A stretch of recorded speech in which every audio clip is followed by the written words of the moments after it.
Tonight on Hip on the Spot News. The F4E Phantom gets a cockpit shot. Delicious. Petrovich becomes more human. What, me? No. Radar in DCS modules are about to get more improvements. And we are patiently waiting for the 2.9 update. This and more on How I Play.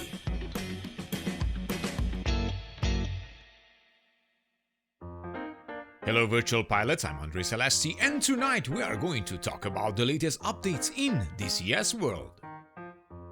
So another week with DCS 2.9 still cooking, at least at the time that we recorded this video. The update is still in close testing. But the biggest news, for some of us, is the recently released F4E Phantom cockpit picture by Heatblur.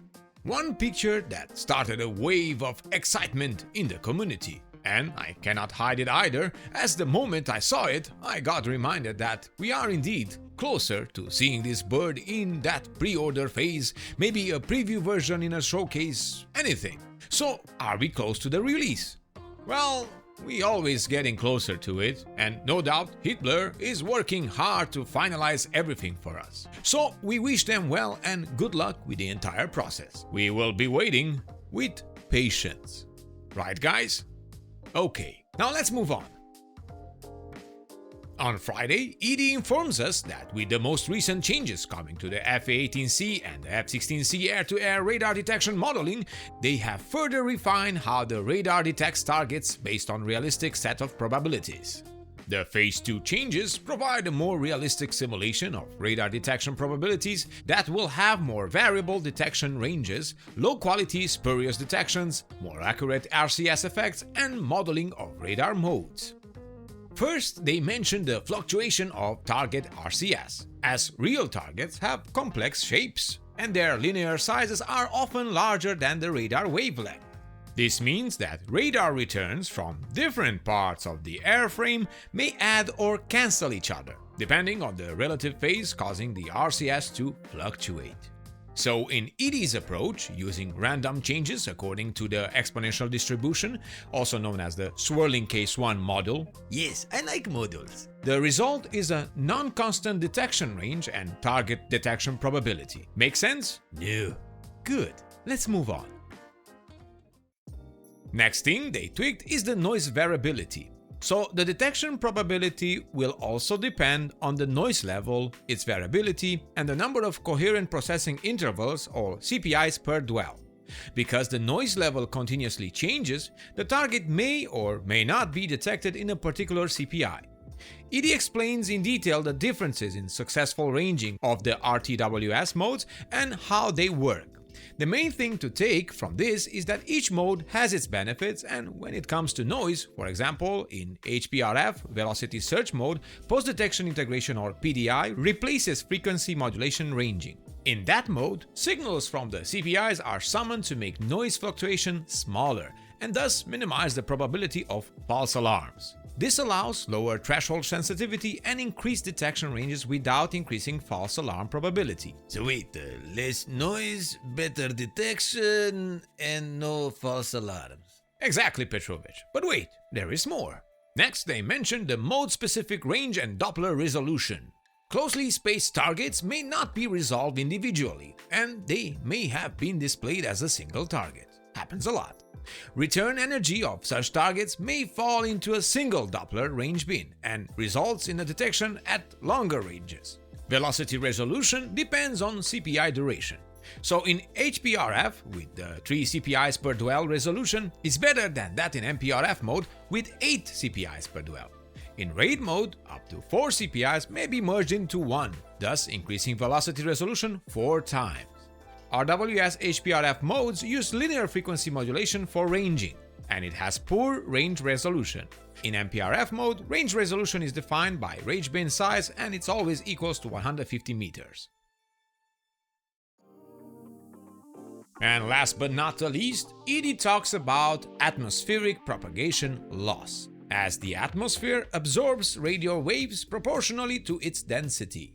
So at higher altitudes, detection range is greater than in low altitude. Impressive work. But when? Soon TM. Oh, yeah, right. Later on in the future. Phase 3 will focus on false targets, look-down performance, and improved modeling of single target track or STT mode. Nice.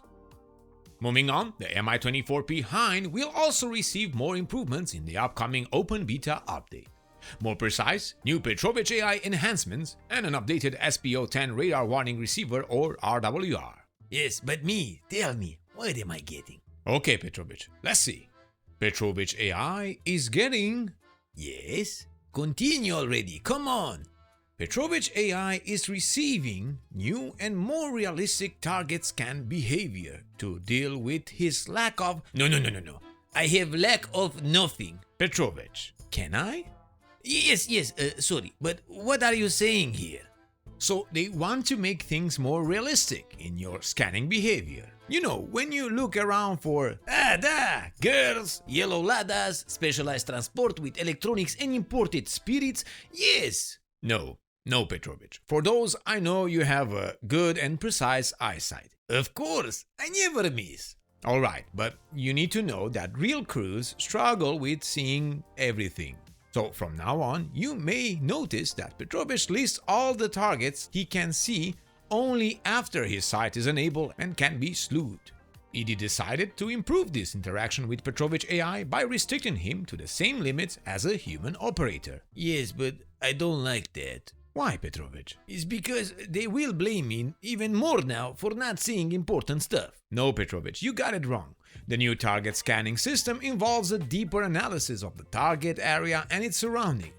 What? Sorry, my bad. You will analyze the target area for any threats in the vicinity. After that, the algorithm calculates the search time based on the number of objects surrounding the target. With this new system, only targets that are clearly in the view will be recognized instantly, while targets that are hidden by trees, bushes, yes, I will take longer to spot. You see, you understand now. The more objects surrounding the potential target, the longer it will take for Petrovich to detect it. Okay. So less is more? Yes, Petrovich, less is more. Good. Now about those electronics. Not now. Okay.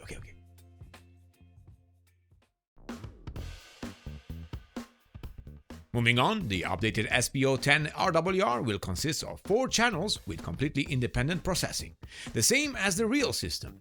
The radar detection calculations are physics-based. They calculate the radiation pattern of the transmitting source, the sensitivity of the receiving antennas, and the transmitting power of the emitter. This translates to detecting low-power radar emitters and shorter range and vice versa. Detecting range will also vary based on bearing to the emitter source. For certain radars, the range can also be adjusted based on how frequent the detections are.